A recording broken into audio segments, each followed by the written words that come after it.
Salut tout le monde et bienvenue dans la Société des Jeux, ici Lutin. Et aujourd'hui on va parler d'un de mes jeux préférés, Subterra, premier du nom, qui se ressort très régulièrement à la maison. En famille, entre amis, toujours très facile à ressortir et pourtant c'est un jeu qui peut être challengeant. Et bien là, il n'est plus tout seul dans la ludothèque, il a son petit frère qui est arrivé. Subterra 2. Alors vous allez voir, nouveau thème, nouvelle mécanique. On va pas vraiment faire une comparaison des deux, on va pas axer la vidéo là-dessus. C'est vraiment un jeu à part entière, vous allez voir. Alors, vous êtes prêts?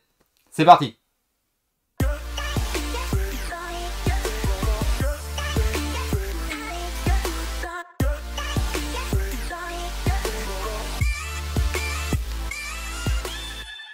Après avoir survécu dans des grottes, nouvelle ambiance, un peu plus chaude dans ce nouvel opus. Nous sommes des explorateurs, des aventuriers à la recherche d'une relique et le temple est dans un volcan. Parmi les 10 personnages au choix, les petits plateaux de joueurs sont clairs avec les informations et les capacités de chacun. C'est fort appréciable qu'ils soient plus petits que lors du premier opus, surtout si vous jouez seul car cela nécessite de simuler 3 personnages. On partira non pas avec une tuile seule, mais une entrée vers le temple ainsi que 2 couloirs qui vont permettre de délimiter également votre progression dans le temple pour ne pas trop s'étendre en haut et en bas. Ça a son intérêt puisque votre tuile finale, le temple, sera mis au plus loin de l'entrée. Cela permet de gérer une difficulté du jeu en cas de petit malin qui mettrait toutes les tuiles à la verticale, anticipant la fuite vers la sortie. Vous comprendrez plus tard. Oui, des tuiles comme dans le premier opus, mais en plus faible nombre, avec encore une fois des éboulis, ou plutôt des ruines du temple, qui s'effondrent, mais ce coup-ci, fini les descentes où il faudra mettre une corde, les passages d'eau. On est dans un temple comme dans les films d'Indiana Jones, piège à pic, pont, piège à fléchettes, flamme, vous êtes des aventuriers, non? Voilà l'étendue du matériel. Alors, comme on a pu le voir, effectivement, il y a les plateaux de personnages qui sont beaucoup plus petits et ça, c'est fort agréable avec tous les détails dessus. Il n'y a pas besoin de plus parce que dans le premier opus, c'était quand même des gros bébés. Ça prenait pas mal de place, même s'ils étaient très beaux. La tuile de départ avec l'entrée qui sera aussi la sortie pour s'enfuir et un carrefour sur lequel les personnages débutent. Les 2 couloirs de début qui définissent la limite pour l'avancée de la recherche pour trouver la fin du temple dans lequel il y aura l'artefact. Ça, on la placera après, on en parlera tout à l'heure.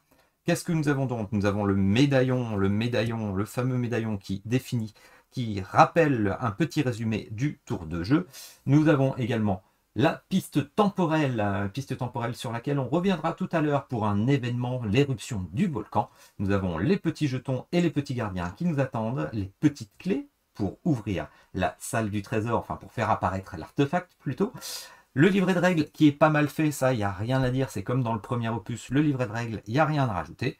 Les tuiles, alors forcément il y en a un peu moins que dans le premier Subterra, et nous avons un magnifique petit sac qui est magnifique, brodé, tout doux, il pourrait servir de doudou pour les enfants, hein, et tellement il est mignon, tellement il est doux. Et dedans, on devrait mettre les tuiles, parce que les tuiles sont recto verso, comme vous le voyez. Il y a la phase exploration normale et la phase une fois que le volcan entrera en éruption. On y reviendra tout à l'heure avec la lave qui coulera. Donc normalement, on met toutes ces tuiles dans ce petit sac, on remue et on pioche dedans. Alors voilà, je vais même pas me battre pour mettre les tuiles dedans, vous voyez, c'est minuscule.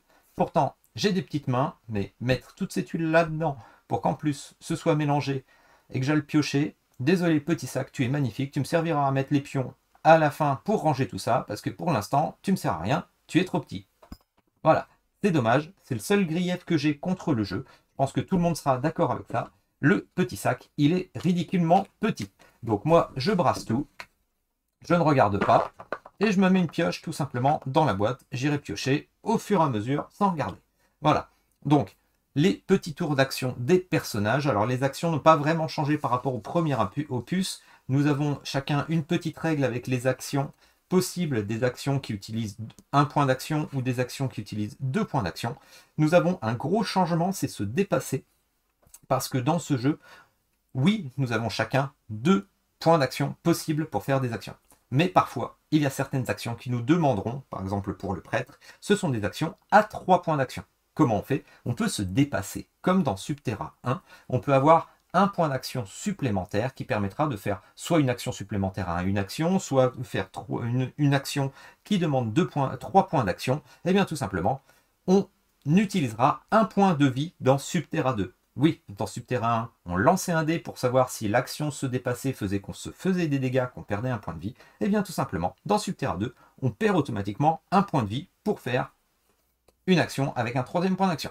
Voilà, donc c'est un peu plus handicapant, c'est un peu plus compliqué, surtout qu'en plus, il y aura les événements. Alors, dans Subterra 1, nous avions des cartes événements à tirer à la fin du tour de tous les personnages. Une fois que tous les personnages avaient joué, on tire une carte événement pour savoir ce qui se passait. Ça pouvait être des éboulis, ça pouvait être de l'eau qui montait.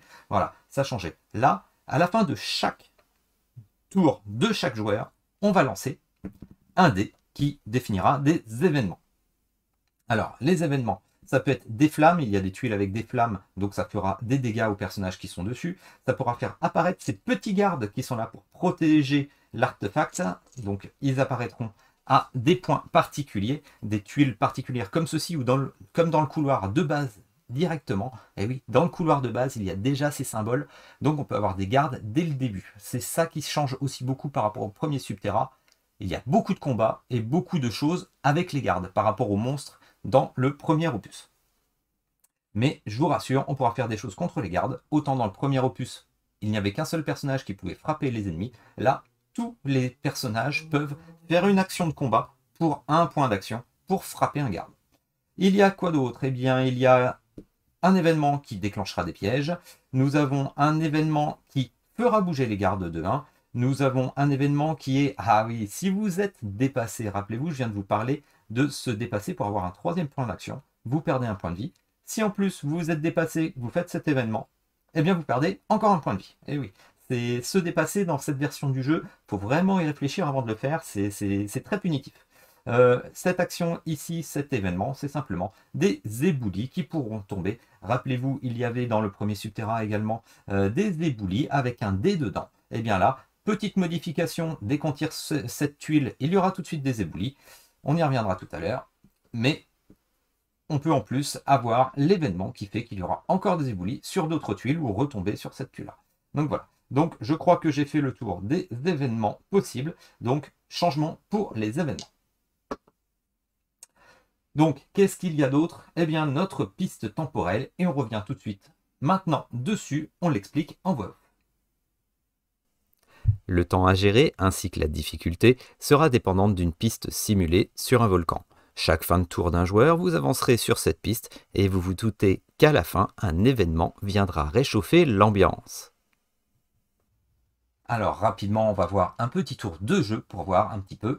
Avec tout ce que je vous ai dit, c'est peut-être un peu embrouillé, on regarde ça dans la pratique. Alors, on va recommencer par notre archéologue. Notre archéologue qui a donc 2 points d'action. Notre archéologue qui est donc marron, qu'est-ce qu'elle peut faire? Eh bien, tout simplement, je vais prendre dans l'ordre pour que vous appreniez, pour ceux qui ne connaissent pas le premier opus, vous pouvez révéler une tuile à côté. Donc là, ici, je vais révéler cette tuile ici pour un point d'action.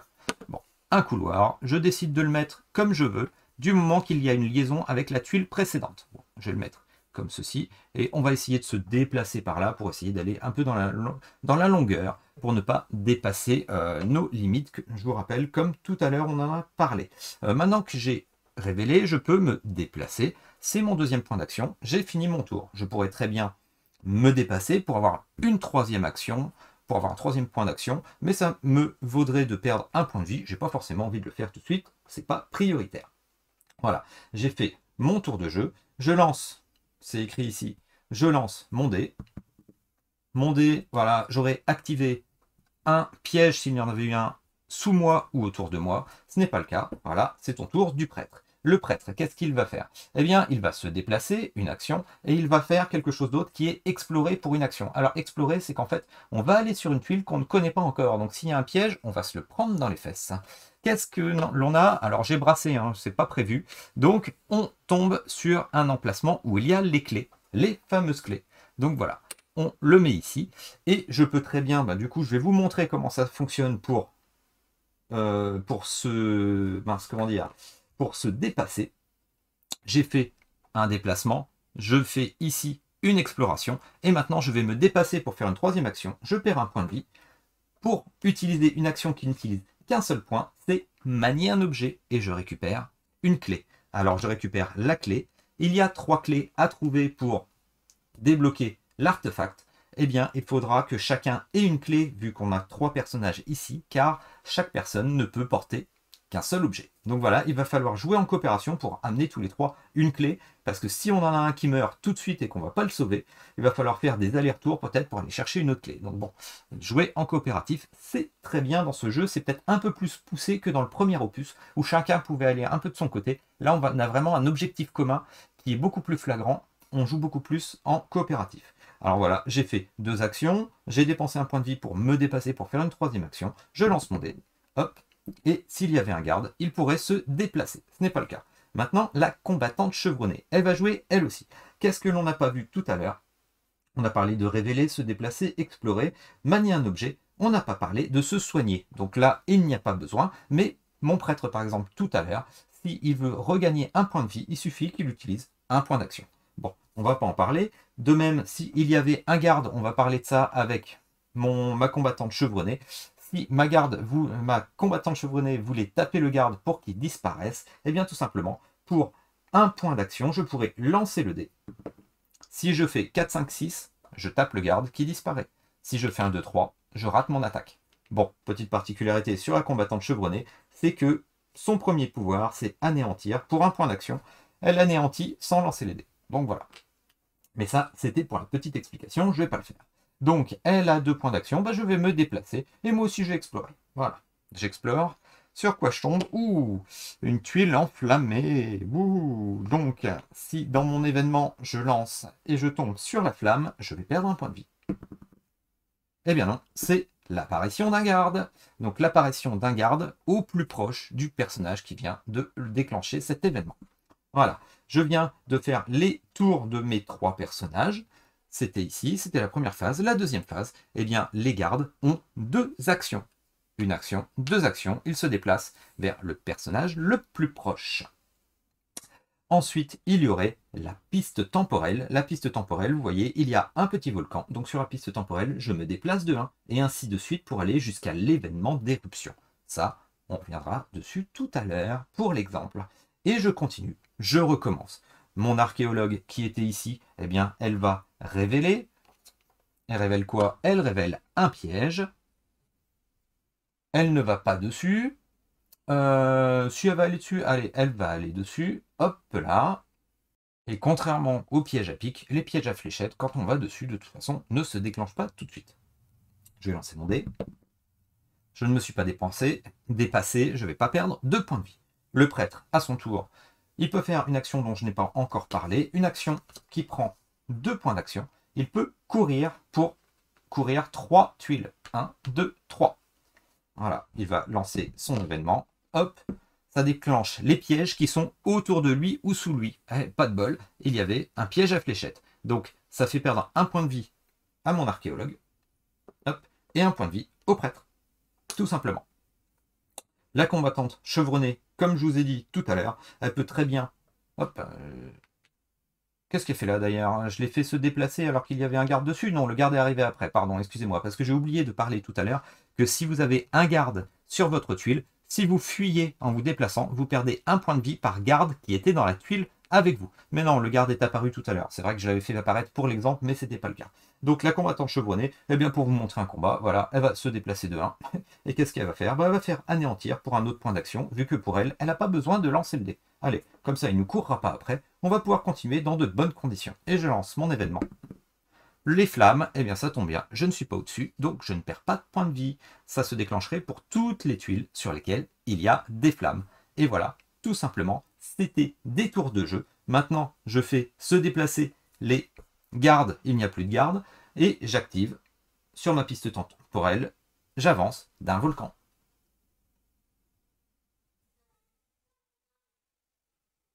Nous avons bien avancé dans la découverte des nouvelles ruines du temple. Nous sommes presque arrivés à la fin de la pioche des tuiles, donc il ne reste plus qu'une tuile. J'ai simulé justement cette avancée avec la découverte complète. Il reste mes personnages. Je vais passer rapidement pour vous montrer les dernières mécaniques qu'on n'a pas encore vues. Alors, on se retrouve donc avec la dernière pioche à effectuer. On se retrouve donc avec les 3 personnages qui ont chacun réussi à trouver les clés dans les emplacements de clés. Ils les ont amenés et le personnage archéologue va donc devoir jouer. Donc, moi, je vais jouer pour regarder. Je vais regarder ici. Je prends la dernière carte. Et maintenant que la dernière carte, enfin la dernière tuile a été prise, moi j'ai décidé de la mettre ici plutôt que là. Pourquoi? Parce qu'une fois qu'il y a la dernière carte qui est prise, on découvre la salle du trésor, la salle de la relique. Alors la salle de la relique, elle est ici et je vais devoir la placer dans ce sens-là. Vous voyez, pour qu'elle soit dans la continuité, voilà, dans le même sens que la tuile d'entrée. Je vais la placer et c'est à moi de choisir. Alors forcément, effectivement, les joueurs vont se coordonner et c'est pour ceci que plutôt que de mettre là une tuile, j'ai décidé de la mettre ici parce que même si je faisais comme cela, ça me rajoutait quand même une case pour aller sur la salle des trésors. Donc voilà, pas folle la guêpe.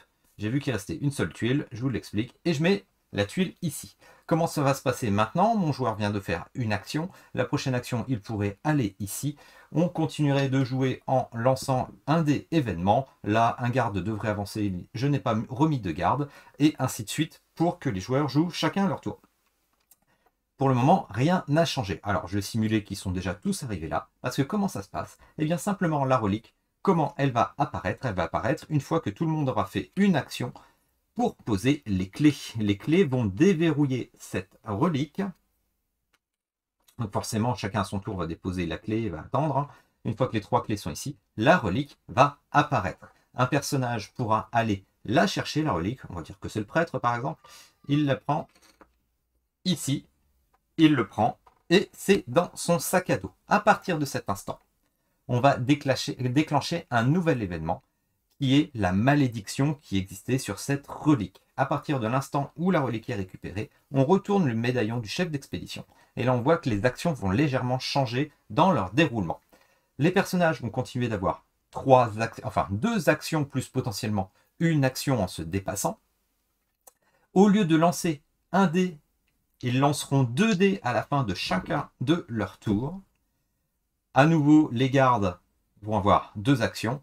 Et ensuite, au lieu de se déplacer de 1 sur la piste temporelle du volcan, on se déplacera de 2, précipitant ainsi l'événement du volcan et de son éruption. Donc voilà, c'est la première mécanique qui peut changer. Donc maintenant, on lance 2 dés. Ça pourra aussi précipiter l'éruption du volcan.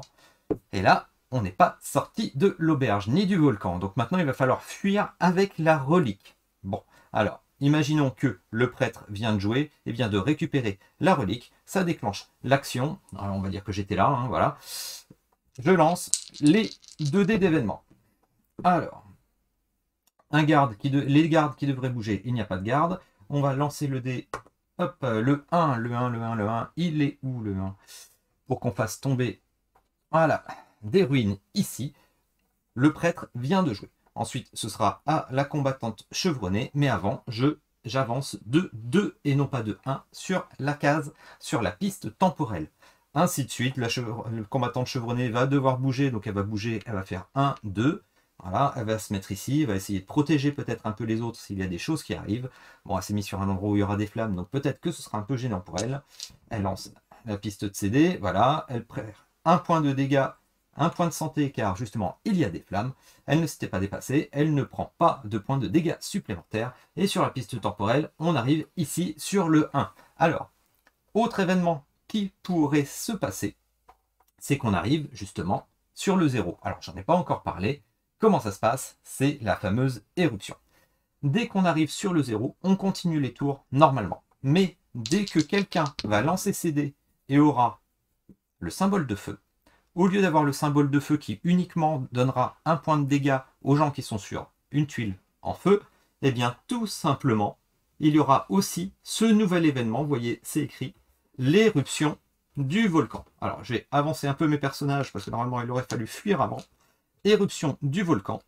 Comment ça se passe? Eh bien, tout simplement, le volcan ici va entrer en éruption et de la lave va s'écouler. Vous voyez, il y a le symbole ici pour montrer ceci. Et à chaque fois qu'on devra avancer la piste temporelle de 1 ou de 2, on fera se déplacer la lave qui partira du volcan. Donc, par exemple, j'ai un joueur qui... voilà, mes joueurs, par exemple, on va les mettre ici, parce que je ne veux pas qu'ils meurent tout de suite, hein, pour vous montrer quand même. Donc, par exemple, l'archéologue vient de jouer, elle lance ces 2 dés, il y a un symbole de flamme. Et bien, comment ça se passe? Le volcan, la lave, commence à couler. Et on retourne les tuiles. Voilà, on suit les couloirs et on retourne les tuiles. Ensuite, vu qu'on est avec la malédiction, on aurait dû avancer deux fois le petit pion de temps. Eh bien, tout simplement, on va avancer 2 fois la lave. Donc là, la lave passe ici. La lave passe ici également. Donc c'est la première fois. Et la deuxième fois, vu qu'on est avec la malédiction, eh bien la lave continue de s'étendre. Donc encore une fois ici. Et encore une fois ici. Et vous voyez bien que ça va vraiment être une course contre la montre pour s'enfuir du volcan. Alors je remets ça bien. Hop. En plus j'ai un méchant reflet. J'espère que vous ne l'avez pas trop à la caméra. Je ne vois pas mes tuiles. Hop. Voilà, je ne vois rien, je me penche un peu, ouais, c'est bon. Donc vous voyez que la lave va couler et va couler derrière vous. Vous allez tenter de vous enfuir, mais il y a plein d'obstacles forcément. Peut-être qu'effectivement ici, il n'aurait pas dû passer parce qu'il y avait un éboulis, donc il fallait y penser. Peut-être qu'il va y avoir des gardes qui vont être ici, qui vont vous empêcher de passer. Je vous rappelle qu'il y a des ponts. Les ponts sur lesquels il ne peut y avoir qu'une seule personne, donc c'est pas évident non plus. Plein de choses à anticiper, de la coordination pour justement fuir avec ce trésor.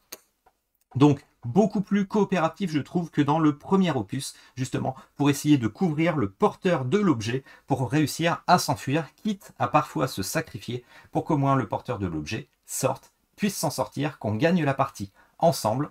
Voilà. Et à la fin du manuel, il y a un petit truc suivant votre réussite. Tout simplement, fin de partie. La réussite. Alors, si personne ne réussit à s'échapper avec l'artefact, nous sommes oubliés à jamais, c'est moche.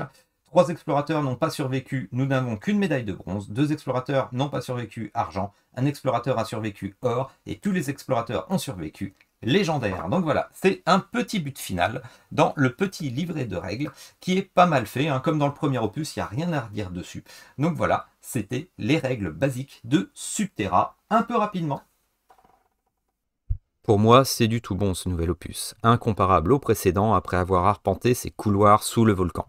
Une ambiance graphique chaude qui restitue l'ambiance à merveille, même si je préférais le design bleuté du premier Subterra. Nous avons des points vernis sur les dessins qui reflètent et mettent en valeur l'ensemble. Côté matériel, je ne reviendrai pas sur le sac, mais peut-être sur les meeples des gardes qui ont tendance à tomber en avant. Que voulez-vous? Après tant d'années à attendre de protéger la relique, ils ne sont plus très agiles. Mais tout ceci est de bonne qualité, rien à redire, et j'adore le nouveau format des plateaux de joueurs. Le jeu en lui-même est d'une extrême fluidité. Une fois qu'on a commencé quelques tours de jeu, cela roule bien. On a beau jouer chacun son tour, j'ai eu le sentiment à 3 de quasiment jouer en même temps tellement cela s'enchaîne.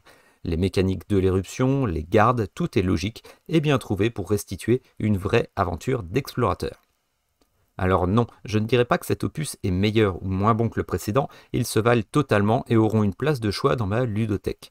Oui, tous les deux, car ce n'est pas le même feeling d'aventure. Ils ont tous les deux leur propre charme.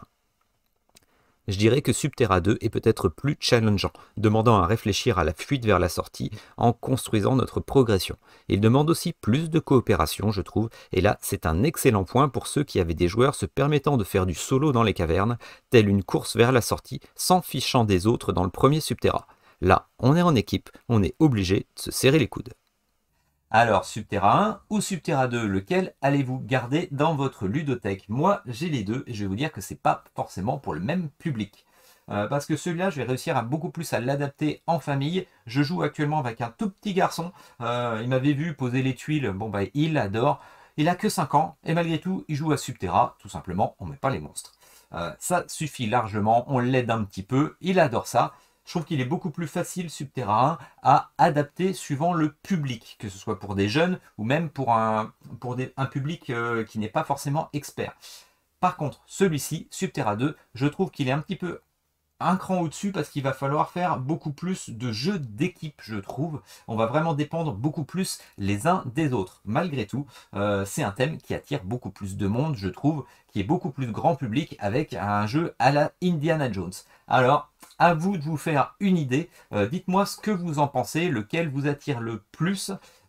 Subterra 2, Subterra 1, moi je trouve que les deux sont vraiment complémentaires, donc je regrette pas, parce qu'en plus on a vu que les mécaniques quand même changent énormément. On peut vraiment dire que c'est deux jeux à part entière, hein, malgré quand même beaucoup de rapports sur les mécaniques. C'est quand même deux jeux à part entière, je trouve. Donc j'aurai autant de plaisir de sortir l'un ou l'autre, il n'y a aucun problème. Donc donnez-moi votre avis. Est-ce que vous y avez joué à Subterra 2? Dites-moi ce que vous en pensez. N'hésitez pas à mettre un petit like sur la vidéo, un petit commentaire, ça nous fait toujours plaisir pour qu'on discute, pour qu'on échange des avis. Et abonnez-vous à la chaîne et revenez bientôt pour de nouvelles aventures à la Indiana Jones ou style spéléologue dans la société des jeux. Allez, ciao tout le monde!